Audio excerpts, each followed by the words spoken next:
Star Wars is a blockbuster motion picture that has everything a good movie should have. It has excitement, action, fun, and Star Wars has a few things that no other motion picture has ever had.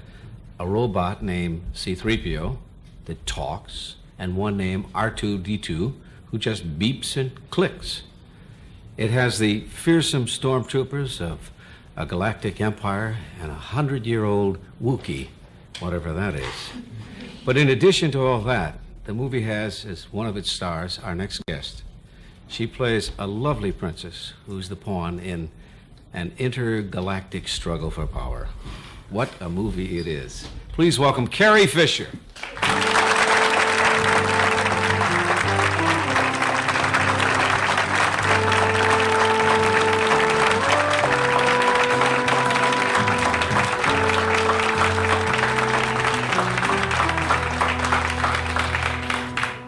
Forgive me for just staring at you, but I know your mom and I know your dad well.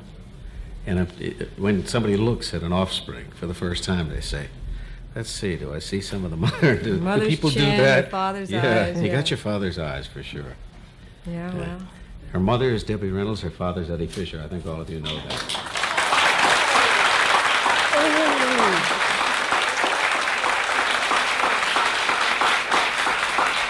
But you're gonna be able to forget all that after, not forget them, but you won't have to be identified that way after the success of this picture. I don't mind. I like my parents. Do you? Yeah. Your first picture was Shampoo.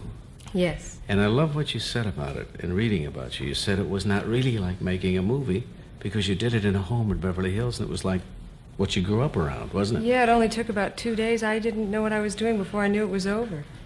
So, I was about 17 and I went to school after that.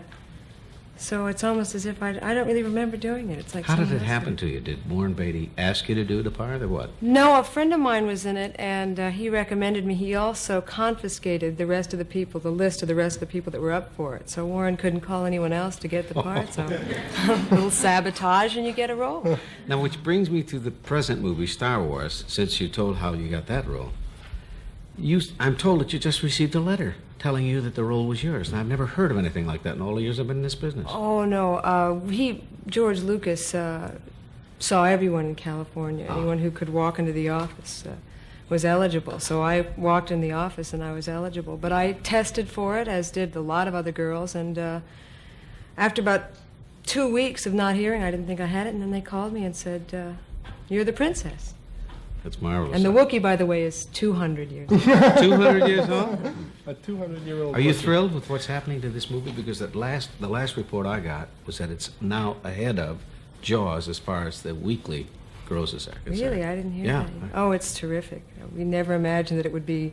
I mean, we knew it was special when we were doing it, but we didn't imagine it was going to be this kind of big hit like it is. It's terrific. And I've never seen publicity like it's had. No, it's a great job. Covers of magazines, and hearing about something like that before you see it, naturally you're going to rush out and say, I've got to see this. What's that all about?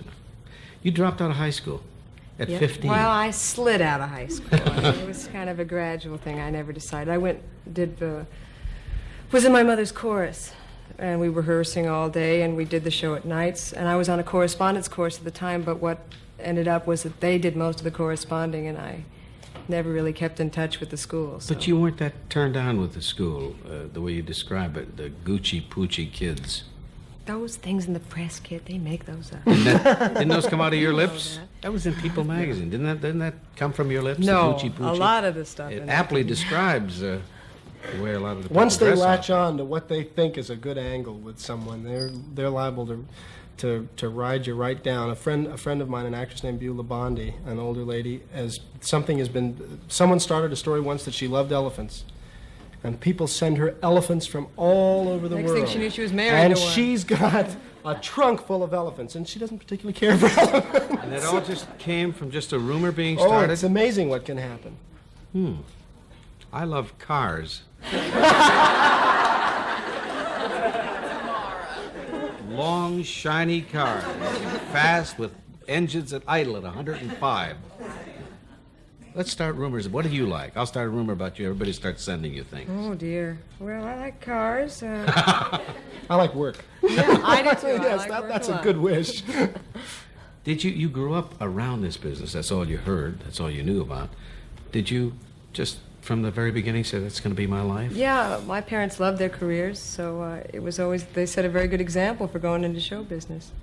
Always looked like a lot of fun to me. My mother could fall in the mud and shoot people. They'd fall over. You know, it was adult recess. It was terrific. Yeah, but there's something along the way that ignites something in you, something that you did either in front of an audience or in front of a group of your peers. It sparked something that you said, hey, that's kind of nice. What was it with you? Oh, no, I always did it. My mother always had the cameras going, and there was never a moment when I decided. It always seemed to be a part of it. You mean taking home movies of you? Is that it? Yeah, she had an insatiable thing about that, so we always did Follow that. you everywhere you go. Let's get a picture of that. Tell about your role as the princess.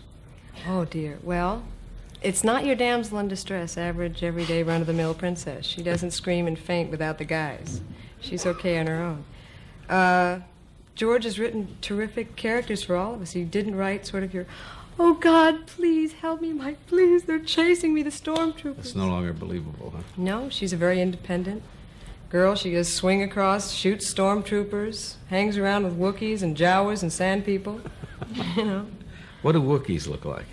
Wookiees are about 7'4". They're very hairy everywhere. Palms of their hands, maybe in the inside of their mouths, I don't know. And this one co-pilots the Millennium Falcon, the plane that Han Solo, Harrison Ford's plane. And he's a smart guy. Doesn't much like me when he first meets me, but maybe it's a different in size or something like that. I don't know. Was this fun for you, doing this movie? Oh, it was terrific. We got to play with multi-million-dollar toys. That is terrific. Get to shoot guns, and if we could just close our eyes, and they'd fall over. We'll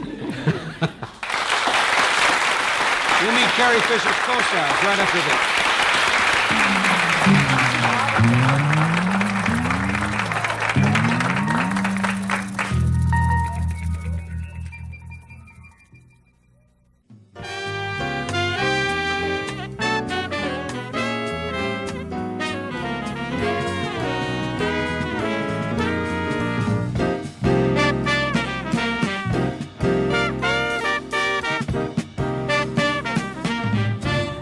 The character, nobody will ever know what we were doing while the commercials were on, and if I told them, they wouldn't believe it.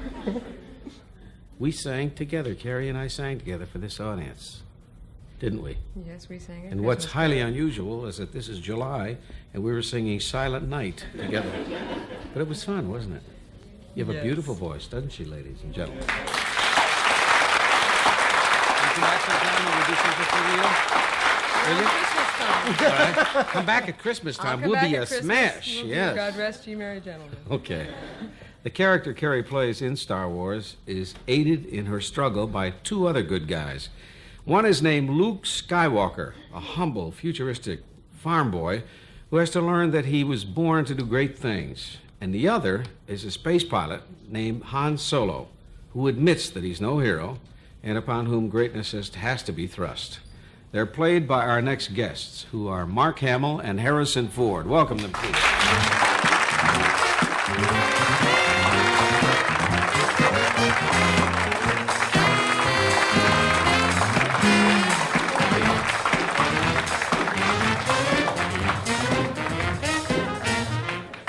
Okay, did you bring a note from the teacher? From home? You were late for class. Yeah. You guys were great. Yeah. Did you hear that? The harmony was wonderful. Oh, well, she's marvelous. She sings wonderful, but not for the cameras, just for the audience. I couldn't get her to do it. You know, I wanted her to sing alone. She said, "Oh, I'll sing something with you." And I said, "What?" And she said, "Silent Night." And I thought she was pulling my leg, and she wasn't. Oh, no. Has anybody mentioned that Star Wars is almost like an updated Bob Hope, Bing Crosby road picture? Yeah, sure. I Have mean, they?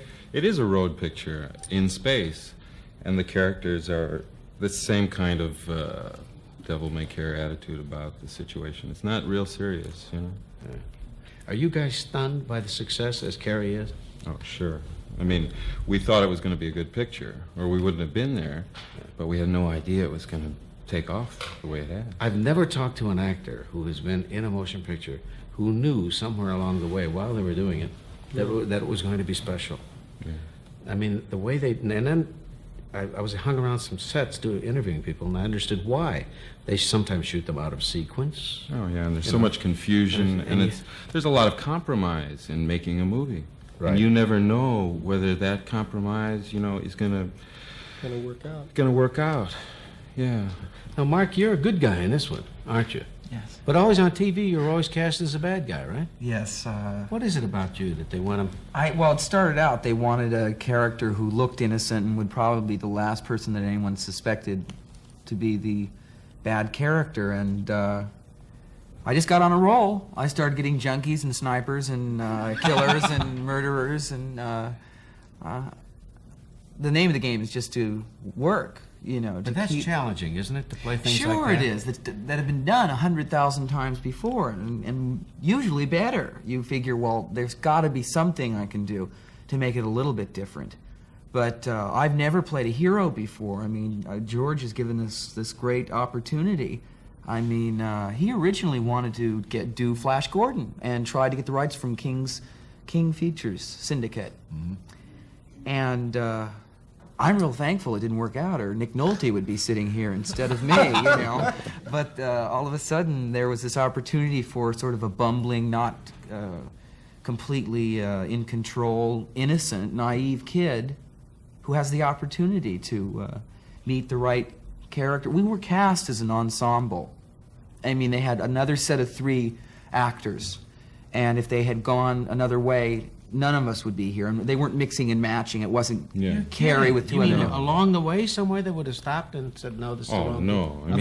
I mean, from the beginning, it was either the 3 of us or 3 other people, because he had put together these 2 groups of 3 that worked well together. I did a film called Last Summer, which was cast the same way. Yeah. They would put people together. They put a bunch of groups of kids together who they felt worked really well, and they went with us. In other words, they looked to find the right chemistry. Is that what you're saying? Yeah. That's marvelous. And also the real story of this picture is in the relationships between these characters. So that's critical. That both that we physically represent something of what we are and also work well together. You did General Hospital, I sure did. And when I was doing it, they said, "You want to see a funny Mike Douglas show? We've got this tape of it."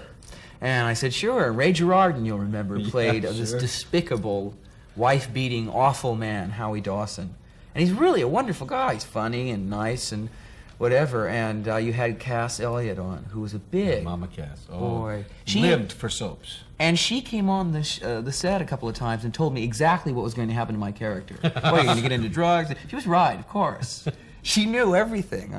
But marvelous lady. Yeah, wonderful lady. Yeah. And you surprised her with Ray, because you got, nice guy that he is, led her in the direction of tearing down that character. Oh, he's this guy, what a creep. And they're open. And then the curtain opened. Boom, there he was. Oh, she came unwired. It's the last thing she expected. We had done all this. You don't have anybody here to surprise us, do you? Tell me about the character you play, Harrison. Well, he's a cynical mercenary space pirate who's changed by his relationship with these 2, and it's all about being affected by these different. He's a callow youth, she's a princess, Guinness is a wise old warrior, and I'm a cynical space pirate. But there's a lot more levels of character. In real life, are you the kind of guy who laughs at the face of danger? Yeah. No, I don't usually stick around long enough. Like the rest of us, you turn around and run. No, I mean, that not only do I play a hero, but the setup is perfect. I play the hero's hero, his hero. And Lucas, it's a gift from Lucas to get this kind of a part. He's allowed us all to do different things, but no one is the main. In other words, I succeed in what my job is, but only through his intervention. It allows me to be a hero, so he is, in effect, the hero's hero. Star Wars. We'll be right back.